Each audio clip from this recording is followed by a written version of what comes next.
مسلمانانی ماڵی خۆی پەروەردگار، ئێمە کە مسلمانین و ئیماندارین، خۆی پەروەردگار تێگڕای مسلمانانی کردووە بە یەک خێزان کە تێیدا برایەتی یەکتری دەپارێزن.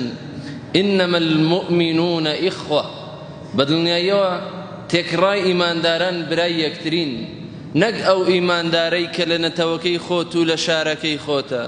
ئیماندار لە هەر شوێنێکی سەر زەوی هەبێ هەر براتە، سەرکەوتنی ئەو سەرکەوتنی تۆیە، ئازار و ناڕەحەتی ئەو ئازار و ناڕەحەتی تۆیە. هەر کەسێکەوە ئازاری ئیماندار بەهی خۆی نەزانێ، بە ئازاری ئیماندار ناڕەحەت نەبێ، با لە ئیمانی خۆی و لە دین و دیندارەتی خۆی پرسیار بکاتەوە و گومانی هەبێ.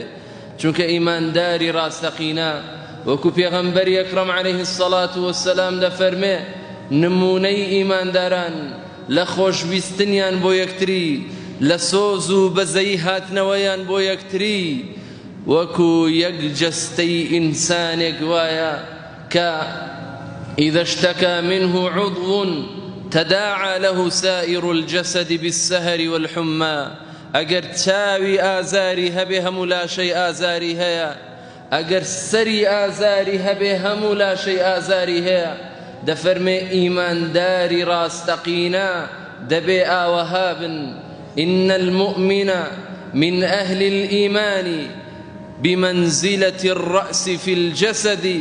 نمونەی ئیماندار بۆ ئەهلی ئیمان بەتێگڕا وەکو نمونەی سەر وایە بۆ لاشە. ئەگەر سەر ئازاری هەبوو هەموو لاشە ئازاری هەیە. بۆیە خۆی پەروەردگار هەموو ئیماندارانی کردو بە برای یەکتری. المؤمن مرآة المؤمن. ڕەسوولی ئەکرەم عەلەیهی السەڵات وەسسەلام فەرمووی ئیماندار ئاوێنەی ئیماندارە، یعنی چاوی ئیماندارە دەیپارێزێت و ماڵ و سەروەت و سامانی لە بەدەستدان و لە بەفیڕۆدان دەپارێزێت. و دوای خۆشی کە و ئیماندارە لەوێ نەبوو، ناموسی دەپارێزێ، ماڵی دەپارێزێ، کەسایەتی دەپارێزێ و نەفسی دەپارێزێ.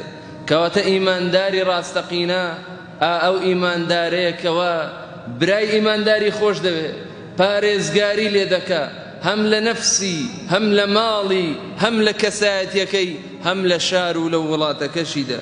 بۆی ئینسان کە بە تەنها بمێنێتەوە و تەنها خۆی پێڕاز بێ، ئینسانێکی خەسارەتمەندە. والعصر إن الإنسان لفي خسر إلا الذين آمنوا وعملوا الصالحات وتواصوا بالحق وتواصوا بالصبر.